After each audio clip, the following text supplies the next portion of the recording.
This morning, René Obermann made it clear that Europe needs to become more competitive, Europe needs to become more resilient, and he also said that maybe this might need to occasionally come at the cost of other priorities. And so the big question is, what other priorities will have to take a backseat? Where does environmental sustainability come in? Where does sustainability in general come in? And can we afford for those priorities to maybe be ranked back a little? So that's the topic for our next keynote, and our next speaker is an econometrician and sustainability researcher. She's the vice president of sustainability research at Schneider Electric, who has recently been named the world's most sustainable company, and she argues that we have no choice but to reimagine prosperity because there are limits to how much we can grow, and we have no choice but to undertake systemic changes. But she also argues that those changes can actually present a huge advantage and a huge opportunity. So we're very excited to hear from her. Ladies and gentlemen, please give a huge round of applause for Gaya Herrington.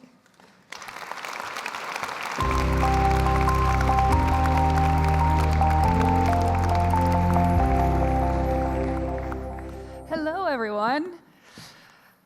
Good afternoon.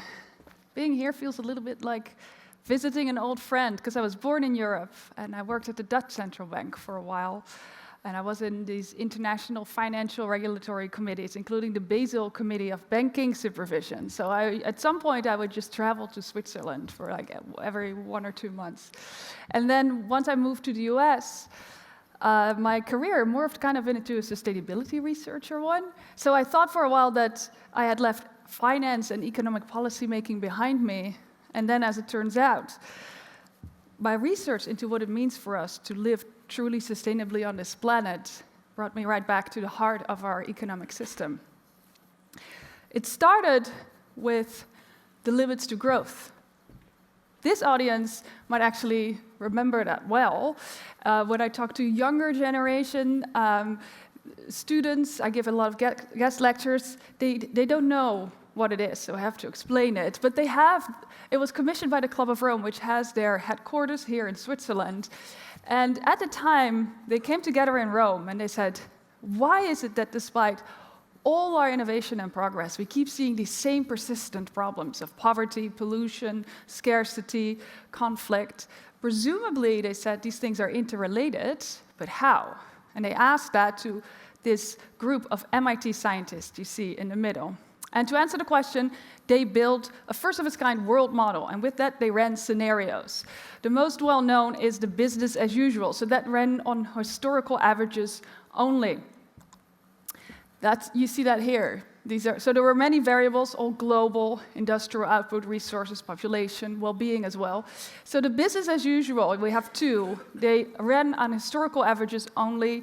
The only difference is that we assume twice the amount of non-renewable resources in business as usual too, because we don't really know how much we have, let's say, fossil fuels in the Earth's crust. We do know it's finite. So they doubled it, and both of these scenarios ended in collapse, setting in around now, present day. Not all scenarios ended in collapse, so the best one without any declines was stabilized world, which you see in the bottom right. But that one did have additional assumptions. So one of the key assumptions is that right around now, so we still have this growing to a peak, but instead of then continuing to go for industrial output growth, society says, okay, well, that's enough stuff, and all the resources that are freed up through that is deliberately directed at human well-being and protecting nature. And then we hold on to our current levels of well-being without many declines. So, given these various outcomes, I was like, okay, well, we have a few decades worth of empirical data. Let's see how that lines up. So that's what I did. It was published in a peer-reviewed article in Yale's Journal of Industrial Ecology, and then it went viral, surprisingly. And so here you see on the right some of the headlines. Editors love the word collapsed. It gets clicks. It's a little bit more nuanced, I would say, than these lines. So I will go into what I think my research means. If you want to read more, even if you want to check my work, it's all in this book, which I initially declined to publish but because I was like, anybody who's going to read a book is already converted. And then the publisher was like, well, you can also give it for free. So you can purchase it, but you can also just download the PDF version for free if you're interested. But here's what I found. So the dashed purple line is the empirical data. So overall, a close alignment with most of the scenarios. Now, as already mentioned, my first master's was in econometrics. I spent years in finance and economic policy making. I've never seen a model that's this accurate decades into the future. So what that means is that I think it's a useful model. All models are wrong, and some are useful. I think this one's useful. So that we should heed its message. Now, what is that? First of all, not all scenarios end in collapse, but none show growth continuing indefinitely. It comes to a stop one way or another. So that's the first conclusion. The question is not whether we keep growing or not. It's whether the end of growth comes by design or by disaster. So the business as usual one is the disaster one. The stabilized world does it by design. Now, it was possible to distinguish between these. Right now, it was an overall close alignment because they haven't diverged much, but as you can see, they're about to. And we are least closely aligned with the stabilized world one, the one without a collapse. We're most closely aligned to the business as usual two, which shows a collapse caused by pollution. So in my opinion, because carbon is also a pollutant, that's the climate change proxy. How do we want to get closer to that stabilized world? Well, what happens there? In stabilized world, they let go of growth as the ultimate priority. And they say, okay, well, let's focus directly on human needs, so meeting human needs within planetary boundaries. So I think that's what you should do going forward. Now, to be clear, I don't think we need this model anymore for that conclusion. There are much more sophisticated frameworks by now. I think one of the key ones is, of course, the planetary boundaries framework by Johan Rockström et al. This year's planetary health check showed 7 of the 9 planetary boundaries broken. That's up from the last check that showed 6. Before that, it was 4. So we're not slowing down. We're not even reversing course. We're heading in the wrong direction. There is climate change is only one of those 9, and that's the only one where we even see any improvements in efficiency. Our material intensity for production has been fairly stable. Water scarcity, land desertification is all accelerating. And also our carbon footprint is still at an all-time high. Our fossil fuel use is at an all-time high. So despite those efficiencies, it's still moving in the wrong direction. You know this. And I also know that in your daily job, you do not worry about this. You worry about tariffs and politics. I get that. But where do you think that this breakdown of trust between one another, between old allies, in government, this rise in populism, the threat of fascism, where do you think that is coming from?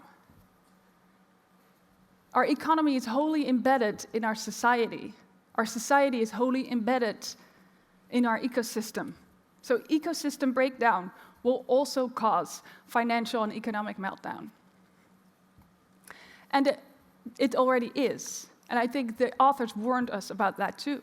They wrote that in their book 52 years ago. They said, of course we're innovative, but the thing is, in a closed system like our planet, it's abundant, but it's finite. In a closed system, the efforts that we exert to innovate out of one constraint will cause a new constraint somewhere else because of the unintended consequences.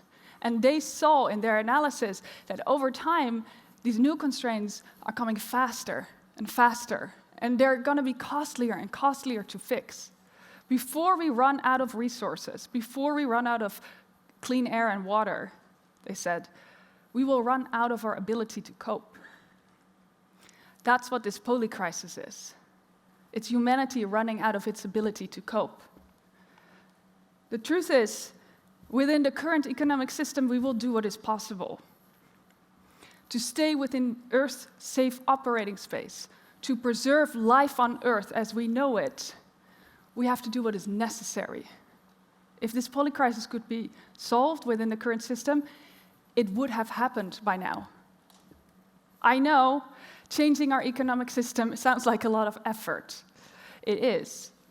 Dealing with the aftermath of ecosystem breakdown is also a lot of effort. So quite frankly, that effort, if we're talking about back to business, the effort is guaranteed. The system will change anyway.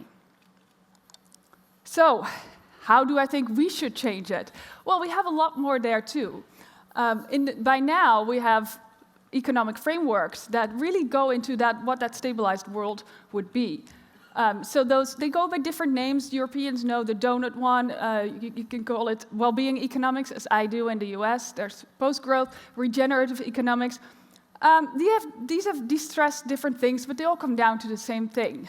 We're not anti-growth. We can still grow, but only if it's in service of human and ecological well-being. We have policies for that. We also have a pathway to get from our growthist addiction, because that's what this is. We're addicted. We don't like this system. Nobody likes these outcomes. And we keep doing it because we don't know how to change. That's an addiction. So degrowth is the detox program to get us to that vision of what our life would look like, a better life without this growth addiction. So we have these policies that basically safeguard our livelihoods, regardless of growth. Because right now, our livelihoods are dependent on growth. So we can break that. We have the policies for that. We also have the metrics, like GDP. Everybody knows GDP is not a good measure. So we have these other metrics of how we can measure things better, like the genuine progress indicator, for example, or the happy life index. So it's not a matter of that. We also have this for business, because collapse, I should say, is not the end of civilization. We're still going to be here. It's a steep decline from a previous peak. It's undesirable, but it's more than anything the collapse of existing power structures. And the same for business. Collapse is not the end of business, it's the end of business as usual. So what do these new businesses look like, and how can you best prepare for that? I think that's true leadership, sensing what is about to come, and then seize that opportunity. So the former CEO of Unilever, Paul Polman, calls it net positive. And I think that's really what this is about. We know what we have, business as usual, that's negative. We can't do that. I don't like net zero, really, because our point is not to have no impact. We want to be a positive impact. And that really goes to some very non-quantitative aspects. What is our purpose as human beings? What is true entrepreneurship? What is our role in the world, and how does it work? And it really goes back to some fundamental shifts. Where I live in the US, we still have indigenous communities, and they say we're not an apex predator. Human beings are a keystone species. So if people are familiar with that, those have a unique, accelerating, supportive role in the web of life. So we want to be positive, and not just any positive. We want to be positive to where the world needs. So planetary boundaries incorporated at every level. So we have businesses that are doing that already. It's breaking into the mainstream. In Europe, it's not mainstream yet, I would say. It's also no longer fringe. So you see IPCC, for example, so big institutions, the UN, European Environmental Agency, they're all looking into, okay, what does this post-growth look like? If you look at how much, this is a Google Ngram, so it scans the literature for words. You see that green growth is going down and degrowth is going up because it's simply not in the data. It would be nice if green growth is there, if we can decouple, but it's just not in the data. So you see that the scientists are leaving that behind because it's not there. And they're looking into, okay, what can it do? It's being published in Nature, all kinds. And also in business media, importantly. Harvard Business Review, Bloomberg, World Economic Forum, Financial Times. They're all seriously discussing this. Why business shouldn't be afraid of degrowth, for example. And you don't have to be. If you want some case studies, go to the Post-Growth Guide. It's a Danish agency that gives very clear, easy-to-digest principles for post-growth businesses, case studies of companies that are already doing this. Circular Business by Nancy Brocken is another one. what's just coming out, I should say, by Paul Schenderling, I think, in German. He's a Dutch guy, and he wrote about why this could be Europe's superpower, how we want to be focusing, what kind of international economic policy this could actually be for a post-growth policy framework could mean for business in Europe, how that actually could be our strength. So the English version is about to be published, if you're interested. There's also for finance, if you're in finance. This year, Europeans and Americans together founded the Post-Growth Finance Institute, the Arqueta Institute. So there's a former Wall Street banker. There is also a Swiss member who's here with us today, Anastasia. So raise your hand. Oh, see, there she is. So if you have any difficult questions about post-growth finance, don't ask them to me. Ask them to Anastasia.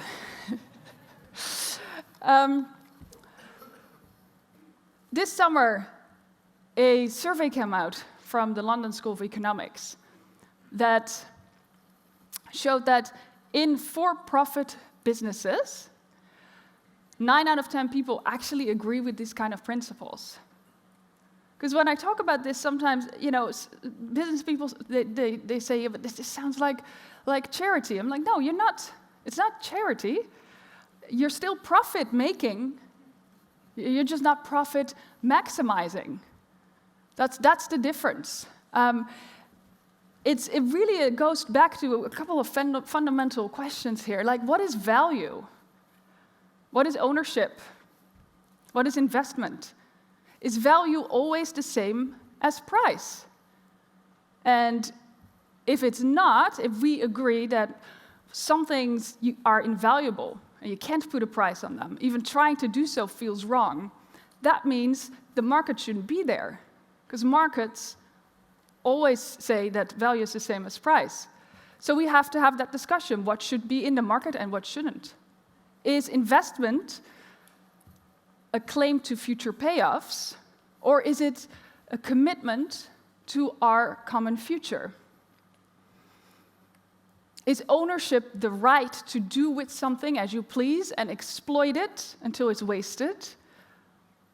Or is ownership a responsibility of care? And in those latter cases, how do we align our business models accordingly? Now, people have thought about this, and if you lay those principles there, including the idea that profit-making is fine, but it should serve this higher purpose, 9 out of 10 people say, yeah, that is actually how you should do business. In Europe, we are already working at a for-profit business. So when you when those structures start to crumble, which I believe they are, and you try in those potential that's opening up in those interstices, you might find you have more support around you than you realized. Because 9 out of 10 people agree with it, but when you ask them how many of your colleagues do you think agree with you, they say, maybe about half. And so they never speak up about it, because they're afraid that there will be repercussions. And listen, I'll be honest, of course there is that risk. All right, so at the end of my presentation, let's get personal for a while. Because when I do that, when I talk to people one-on-one, so off the record, at the World Bank, IMF, really pro-growth institutions, for businesses, in finance. Like a couple of years ago, I was speaking in London with the same presentation, and afterwards, an investment banker came up to me. He said, I agree with everything you said, but I just think that if I do what I think you want me to do, all the impact I will have made is that I lost my job. And that's fair. That's a genuine fear. When you move too fast in systems, you place yourself out of the systems. So that's true.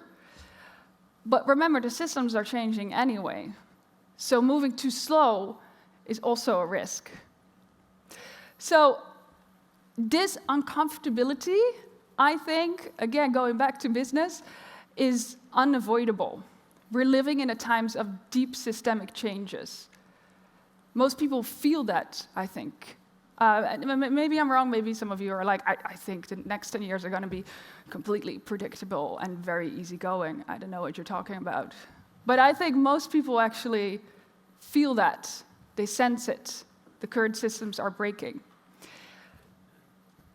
And for that, I would say, connect with others. You don't need to have many people around you. We're living in a time of climate tipping points and other ecosystem tipping points. A tipping point is when you cross that threshold, the change becomes self-reinforcing. We don't want that in the climate, and unfortunately, the latest science tells us that we might already be there. But we also have social tipping points. That's around 20 to 25%, where people are acting more aligned with that new narrative. And only then does the majority come along. Once we cross that, we got this self-reinforcing process there. So that's why it's so important for, if this makes sense, if this new economic system, if the story there of what we are as human beings and as Europeans, and what business's role is, being true entrepreneurship, like we have done for most of humanity, to be clear. That's what entrepreneurship has always been. Sensing what the local needs are, and going, oh, I think I have a product or service for that. And then co-creating really effective solutions tailored to the local environment that you are in. That has always been entrepreneurship. So if that's what you want to do, find a couple of buddies, 2 or 3 is enough. 5 or 6, you can move mountains. And together, change that system by working from that new narrative. Now, I'll be honest with you, I don't know if we will ever reach that tipping point. I hope so. And if we do, then it will have been because people like here are gathered today gave me their open minds and their attention. And I feel like you did that, so thank you for listening to me.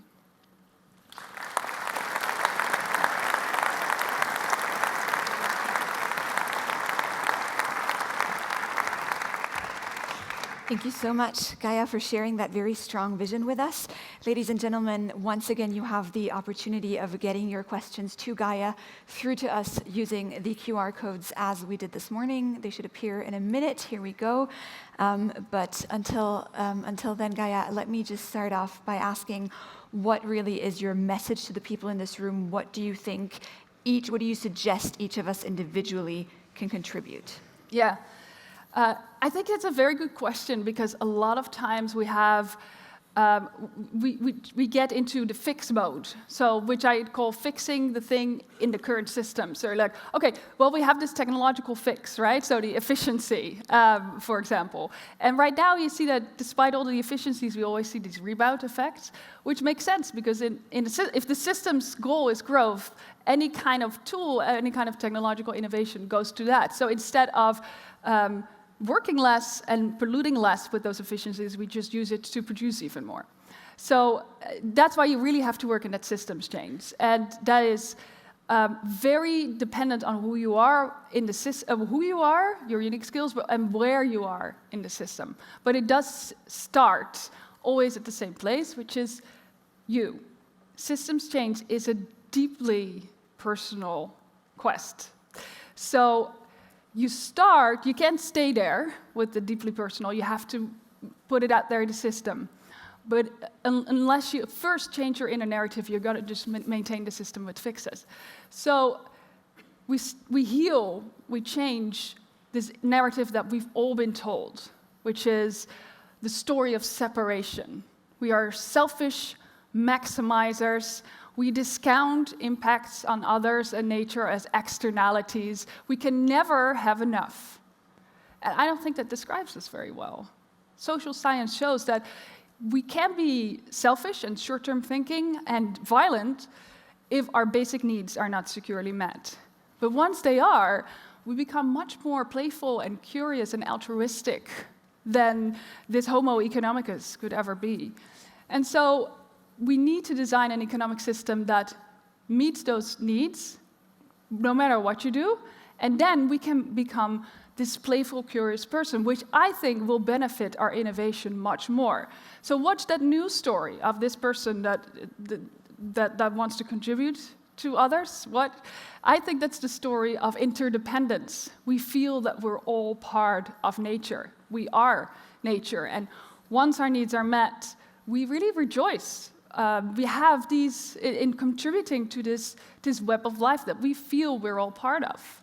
We have these social and spiritual needs, really, to use all our capabilities towards solving those bigger problems. A lot of people feel disengaged at work. These are all privileged people. Statistically speaking, you're more likely than not to feel disengaged at work because you feel your jobs are just tricks for money. So that's what this well-being economy also offers, like a sense of purpose every day you go to work. So the idea is really a little bit to change our idea about ourselves and to realize that we are nicer people than economists maybe would have us believe. I'd like to quote to you the president of the Lucerne Dialogue, who said last night, Marcel Schneider, he said last night, well-being is not a strategy, it is a best result. So what would you respond to the argument that we don't have time for this right now? This is not what's urgent. What's urgent right now is, our growth is already stagnating. We have resilience to build. We have strength to build, military strength to build. We need to protect Europe, and we'll take care of sustainability later, but we need to press pause on that right now because other priorities simply are bigger at the moment. Yeah, I don't think it's this. So we often have that, of course, this, I would say, a false choice between social and environmental benefits. And it only looks like that because in between is this invisible, non-negotiable of growth. So once you take that away, social and environmental benefits become mutually reinforcing, like they have been most of our lives. So I agree that well-being is not a strategy, it's the outcome. It's not an automatic outcome. We have to make that the deliberate outcome. And then we have to, of course, we have a lot of things to do. We have to go back to work to get there. One of them, I agree, is absolutely building up our defenses.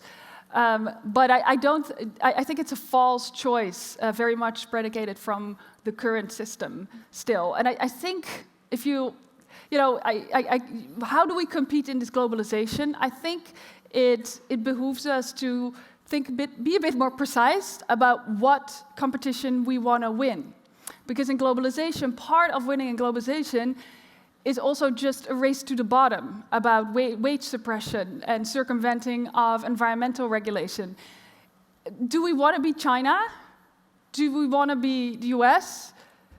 Or do we want to be Europe? Because I do think we have to make a deliberate choice there. I haven't lived here in 12 years. Maybe it has changed since I was here last, but I always thought that Europe was about democracy and certain rights of dignity for every human being that lives here. Care for nature. If that's true, then I don't think that race to the bottom is one we want to win. So that's what this Paul Schenderling's book is also about. It's like, no, but we're going to be the continent of quality, where your stuff actually lasts longer. And so it is cheaper per unit of time, where we want to be less dependent for our resources on others, for example. So it's really about, do we want to win that, or do we want to win in, for example, sufficiency, where everybody has enough, where we have enough? Because, I don't know, freedom is another one, last time I checked. Right? We want to have freedom. What is freedom? It's also the ability to say no.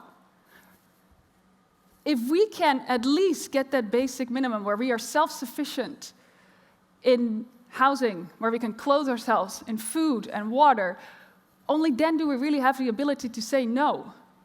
Ukraine doesn't want to say yes to the US right now, but it cannot say no. I don't know about you. Listen, I live there. I love many people in the US. I am not sure that the US will never ask that something similar to Europe. And we want to be able to say no. And Gaya, just very briefly, before we move on to audience questions, paint us a picture. What does this European well-being economy look like? What changes in our day-to-day lives? In our day-to-day lives, I don't think that much will change. We will still have jobs, okay? We will still have fridges and electric bikes, and here in Switzerland, definitely also cars, because you need it with the mountains. I'm from the Netherlands, so electric bikes are the way to go there. We will still have jobs, but we will work less. For example, we work too much, really, for economic optimal output. So we get a lot of waste because we work hard, we work too much, and then we buy a lot of stuff just to save us time.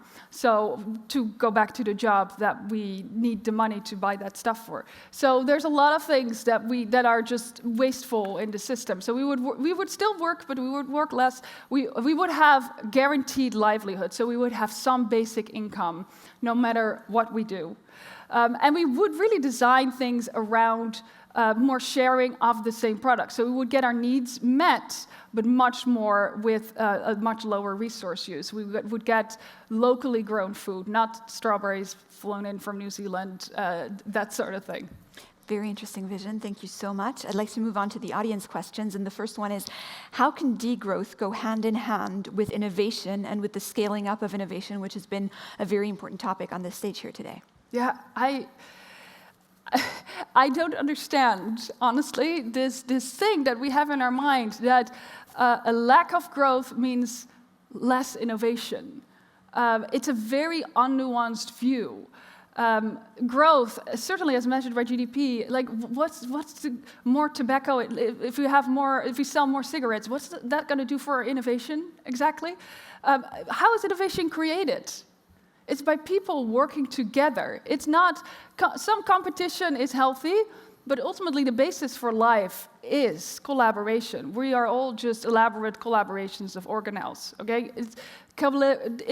Innovation comes from teams collaborating around new ideas, being curious, and not worrying too much about who gets the credit for this idea.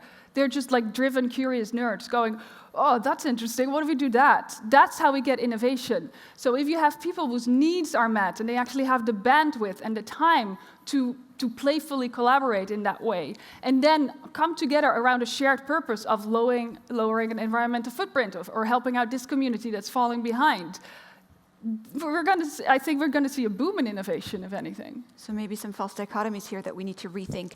Another guest is asking, when you spoke about system change, how do you create this initial momentum for a system to shift? Because like you said, there's a lot of fear of losing something in companies, but also in individuals. So how do you create that push? Yeah. Okay. Yeah. You're not going to like my answer too much. I think the push is going to come from the breaking of the system. I know that, my book was still called 5 Insights for Avoiding Global Collapse. I hope I'm wrong, but I think we're already too late for that. I think we're experiencing this right before you fall down, this kind of open air thing. Like when the roadrunner is going off of the cliff and you're there, like this is the overshoot phase. You're too high, and we can't stay here. And it's just before gravity gets a hold of us. So the structures are going to break regardless. I don't want to minimize the destruction and suffering that comes with that, but it does also open up potential to build new structures. I mean, following up on that, do you have any specific hunch on what is going to need to happen specifically for that push to happen? We need to make sure that what I alluded to earlier, we need to make sure that our provisioning systems are robust. So we can still do international trade. Like I said, collapse doesn't mean the end of humanity. It just means like the structures, especially the current power structures, the enormous inequality. It's also a vast inequality reduction. Those things are breaking.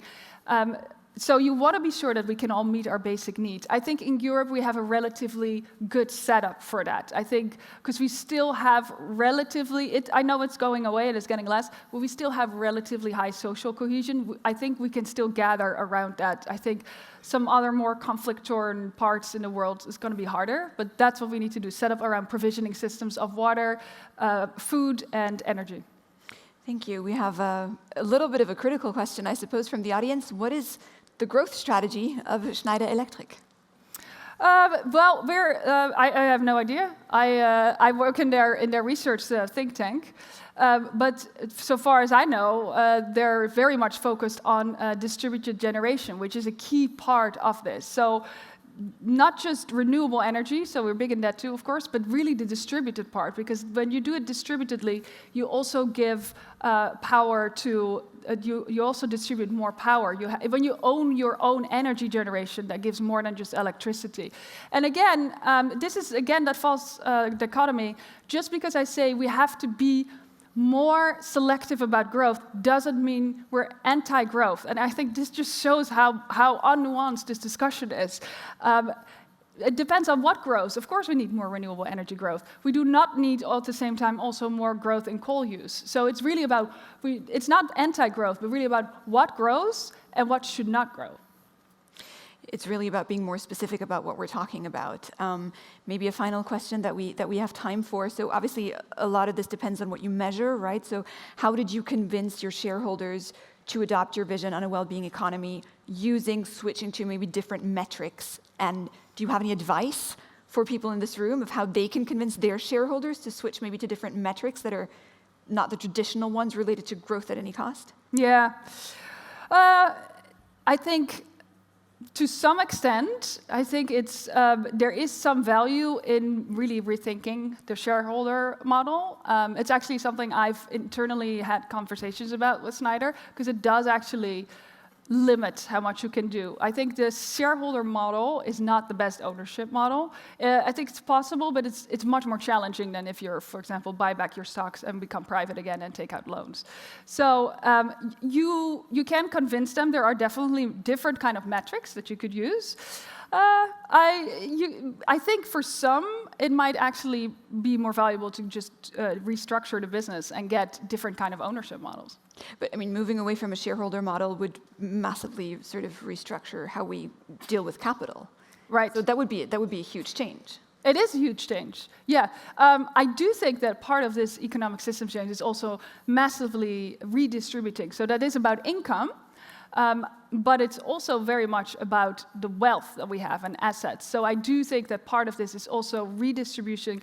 Who owns the means of production? I think that is too skewed right now, yes. So the vision that you painted, the picture that you painted, is definitely going to come with a lot of big changes that might be uncomfortable, but you argue needed. Thank you so much for sharing your vision with us and for answering our questions. Ladies and gentlemen, a round of applause for Gaya Herrington. Thank you.